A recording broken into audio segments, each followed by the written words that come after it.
Sa kabila ng patuloy na pagtaas ng kaso ng COVID-19, ay patuloy pa rin ang pagtulong ng ilang mga taga-suporta sa Central Luzon ng mga presidential at vice presidential candidate sa 2022 elections. Nitong January 16 ay nagsagawa mga taga-suporta ng Lenny Kiko Tandem ng isang medical mission sa Madapdap Resettlement, Mabalacat City, Pampanga. Laking pasasalamat naman ng ilang mga naserbisyo ng libreng medical consultations mula sa Doctors for Lenny Kiko.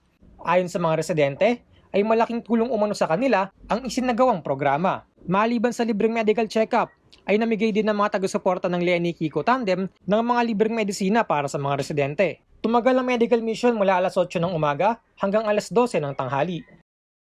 Samantala, nagsagawa naman ng donation drive noong January 13 para sa mga nasalanta ng Bagyong Odette ang mga taga-suporta ni Presidential Aspirant Bongbong Marcos sa Zambales. Sa Facebook post ng BBM Youth Movement Zambales, pinasalamatan nito ang mga taong nagbigay ng tulong para sa isinagawa nilang programa.